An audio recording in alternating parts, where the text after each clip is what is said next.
even if you fail, you'll never wonder what if. And there are days where I definitely feel like, okay, I am failing or I did fail, but you get to do it over again tomorrow. You get to try again, try harder, change your plan, and it is definitely worth taking the risk, taking the jump head first, because you might fail, but you also might succeed. And if and when you do, that is the most amazing, most rewarding feeling in the world.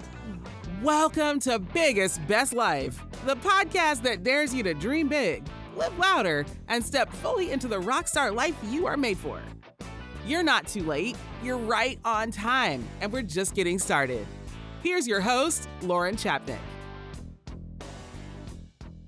Hey everybody, welcome back. This is Lauren Chapnick, and I am your host of Biggest Best Life. My voice is a little scratchy today. I'm getting over sickness, but the show must go on. I am here in Dover Plains, New York at the Lucky Orphans Horse Rescue, and today our guest is Deanna Hearn.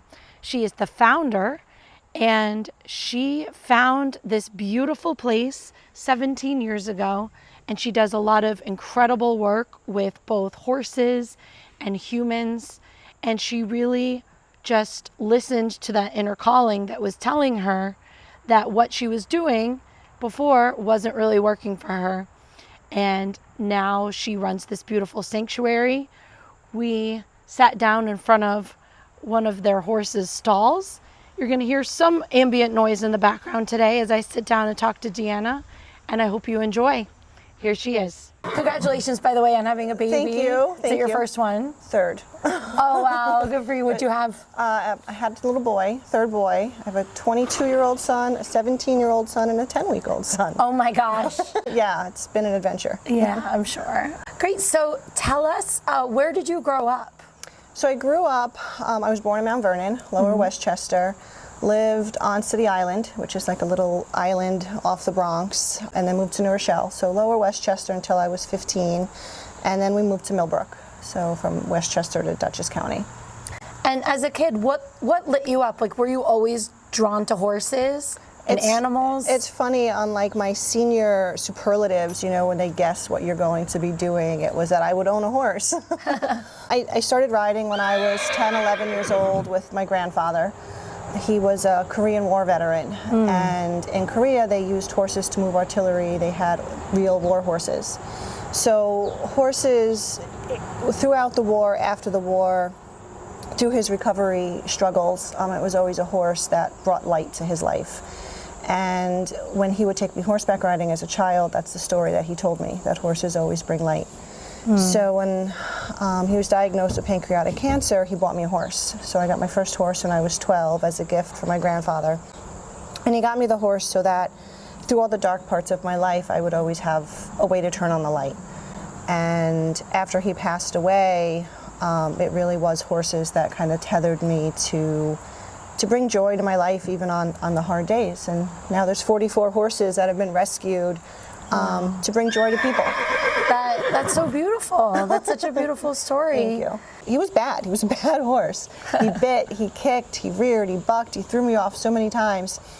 But I think that experience made me such a great rider.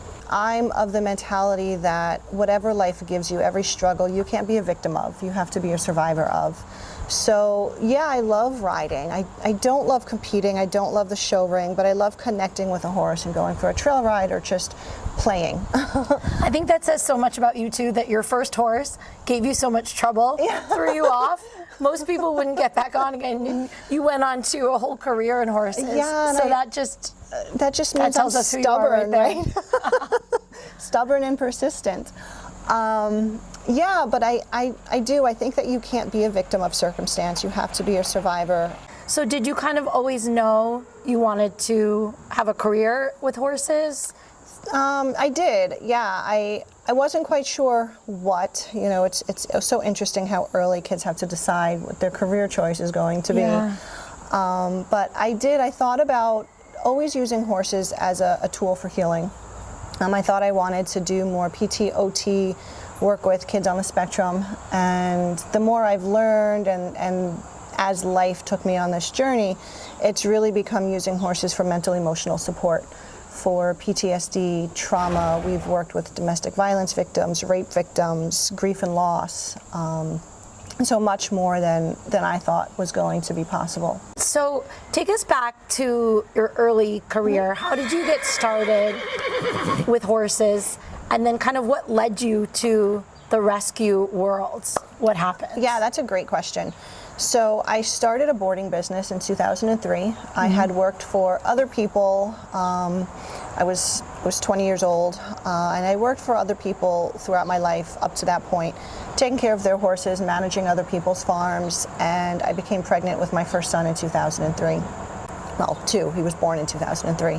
So he was born in February, and June of 2003, I started a boarding facility. I wanted to have my own schedule and not have to punch a clock and be able to spend time with my son. So I started a boarding facility and grew it to have 40 boarders. And while it was a good business, it wasn't fulfilling personally.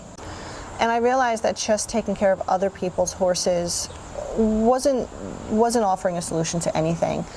We did get a lot of phone calls, people wanting to donate their horses, neighbors complaining about neighbors not taking care of their horses, skinny horses. And so I started really researching what being a rescue would entail, from the paperwork side to the finance side. And I realized that I didn't just want to take care of other people's horses. I wanted to help horses get a better life and then go back to my roots and help horses help people. And that's essentially how our mission was started. The mission statement of Lucky Orphans is people helping horses heal people. So it's full circle. It's being able to rescue horses, offer them sanctuary for life, and then offer them a way to do what they do best and help people. They can teach us so much about forgiveness. We have these rescued, starved, abandoned, neglected horses that forgive people and then give back to them through our programs. And that's really the value of it, is that full circle, people helping horses heal people. Yeah. How have you changed doing this work with rescuing horses versus what you were doing before?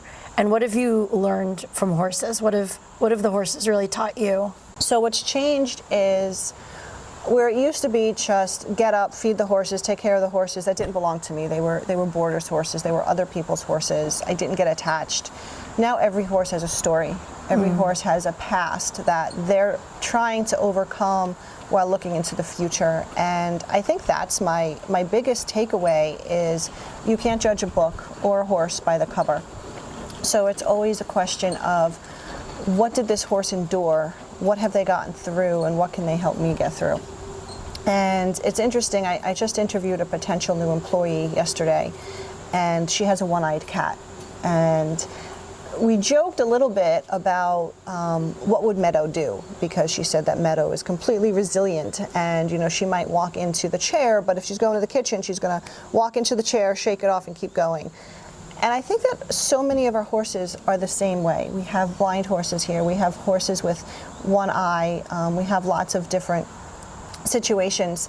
And it's the same thing. It's that resiliency that they can lend to humans. That, okay, my leg might hurt, or I might walk into the fence, and I'm just going to shake it off and keep going. Because in order to survive, I can't be a victim. So I'm just going to keep going.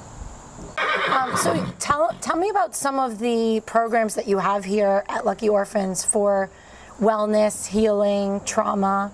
What kind of programs do you offer? Yes, we have all of them, all of the programs. Yeah. We do yoga with the horses for movement. We have a breath specialist that comes and does breath work. She comes to our veterans programs and our retreats. We do Bowen therapy, which is a fascia release, and the horses help guide the physical treatment. We do Reiki with the horses. So that's all of the physical work that we do. And then we do the mental health programs. So it's self-development. We don't like using the word therapy because there's so much stigma around it. But it really is, it's development. It's mental and emotional support. I'm EGALA certified, which is the global standard for equine-assisted growth and development. I'm natural lifemanship certified, which uses horse psychology and physiology to help human psychology and physiology, as well as equine experiential education.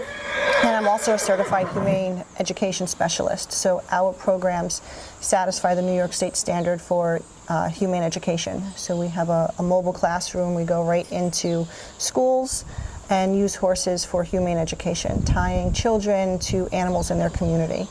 We have a pony with one eye who we use for an inclusivity program to teach acceptance.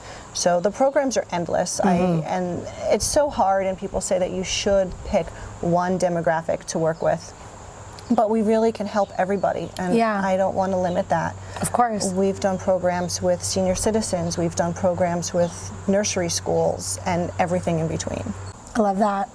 So in the work that you've done with wellness programs and healing programs for humans, what are some of the biggest transformations that you've seen, both in humans and in horses? Like, are there any stories that stand out in your mind? Yeah. The power of the connection between the human and the horse. Absolutely. So a few years ago, probably closer to 10 years ago, we rescued a thoroughbred off the track, and he broke his leg his very first race. He broke his knee against the starting gate.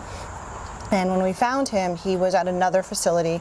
Somebody had bought him, not quite sure where he went from the track, but he was adopted or bought from another organization, and they wanted him to be a jumper.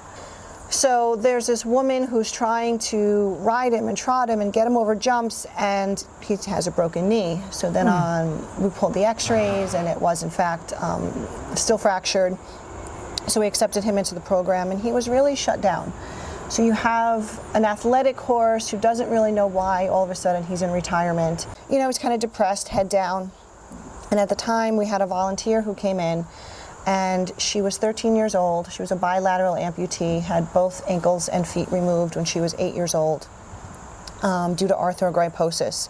It's a congenital disorder. She was a triplet, and the other twins sat on top of her in the womb, so she didn't get a chance to grow as they did.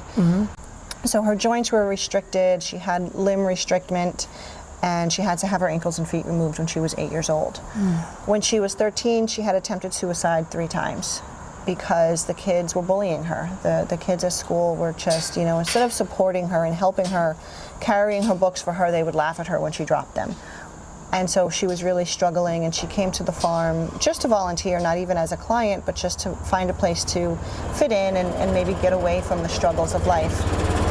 So when she came to the farm, we unintentionally, she saw Casper and just fell in love with him. And she'll tell you that, you know, she was able to look into his eyes and see another soul similar to herself. So we have this horse with a broken leg and this human with prosthetics. And she just started working with him, and the two of them really came to life. They would smile, or she would smile, and he would nick her when she walked into the barn, and it got to be such a great relationship that I actually took them to Equine Affair, to a big trade show, vendor fair. So we brought them there, and she brought him into the Coliseum, surrounded by people, and she was brave enough to tell the story of how this broken thoroughbred saved her life. Wow. And now she's 26, and she has a child, and she's engaged to be married, and she's going back to school for mental health to help people overcome their struggles. So it's just amazing how a life can be, 2 lives can be saved and changed just with a little bit of hope and support. Yeah, and that's just something you can't do with traditional talk therapy. It's absolutely amazing. So how's Casper doing? Is he still here? Yeah, Casper's amazing. He's actually out right now with his friend Monty. Still here. And that's something that's really beautiful, is that people judge the value of a horse by how fast they can run or how high they can jump. And here the value of a horse is measured by how much love they can give. And their hearts are huge, and they have so much capacity for forgiveness and giving. And Casper's living proof of that. Yeah. So this is truly soul-fulfilling work. Do you feel like you're living your true purpose? Absolutely, without a doubt. I mean, even on the hard days, the days where I'm bleeding and crying because, you know, maybe I got hurt, it's a farm, or maybe one of the horses is sick, you know, or we're wondering how to pay the bills. But there's definitely some hard days But when I look back at all of the good that happens here, the horses that are helped and the people that are helped, I've had more than one parent on more than one occasion come up to me and tell me that in the moment, maybe they didn't say it, but now that they look at their child 2, 5, 8 years later, the farm really saved their child's life, created a work ethic or a sense of belonging or the ability to heal and overcome that they wouldn't have found otherwise. Wow. What's better than that? Nothing. Absolutely nothing. Yeah. So when you were making that change to go from barn management to rescue, what were your doubts and fears? Did you hold back at all, or were you pretty set saying, no, this is what I'm meant to do next? With any business, there's always intrepidation and fear. But I think with any business and with anything in life, you do learn as you go a little bit. But absolutely, I think that this is entirely where I'm supposed to be. The biggest struggles or fears are always, how do we pay for this? Because as the economy shifts, so do donations. And like a lot of businesses or organizations, or unlike, I should say, a lot of businesses and organizations, I can't scale back easily. So I can't lay off staff, or I'm not a doctor or an attorney where I can have a home office. I need land. Yes. And I need staff. It's not a condition where, we can cut costs and just not buy that much hay or feed or pay those vet bills this month, because lives depend on it. And we won't euthanize for space. We won't euthanize for money. We'll make it work no matter what.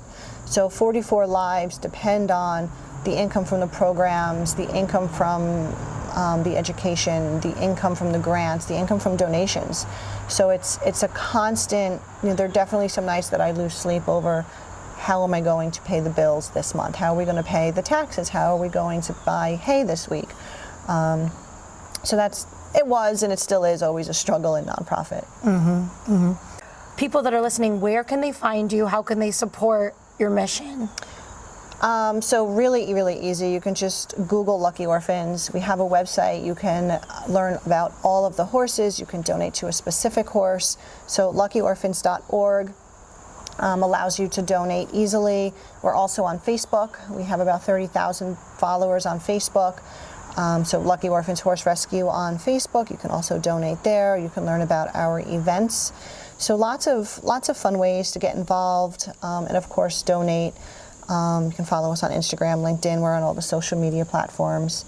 And then different ways of giving. So you can make a one-time gift. You can make a recurring donation. We always look for people to support the horses. If you have 30 friends, we encourage people to find or to get those 30 friends to support a horse. If you have 30 friends that can donate $30, that horse is covered for the month.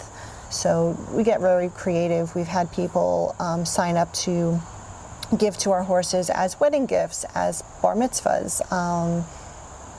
The sky's the limit in ways you can help the horses. Yeah, that's great. And I will link all of that information in the description of the show so people can find it. Okay, perfect. So if somebody is listening who maybe has a calling to make a change and do something different because they're pulled in a certain direction as you were, based on your experience, what would you say to that person? Don't hold back. Don't live in that fear. Life is short and you only get to do it once. So take every experience, take every chance. Even if you fail, you'll never wonder what if. And there are days where I definitely feel like, okay, I am failing or I did fail, but you get to do it over again tomorrow. You get to try again, try harder, change your plan, and it is definitely worth taking the risk, taking the jump head first, because you might fail, but you also might succeed. And if and when you do, that is the most amazing, most rewarding feeling in the world. Love that. So, okay, 2 questions that I ask everybody. Okay. So just whatever comes out, it just comes out. Okay. Complete this sentence. Happiness is? Happiness is doing what feels right. And there's so many people that might tell you, I guess I'm going to complete more than just the sentence, but there's so many people that tell you what you should be doing, what they would do in your shoes, and happiness is not listening to any of that. Happiness is listening to your own true north, your own heart, your own life journey. And that's just it. Happiness is listening to yourself and doing what feels right to you. Love it.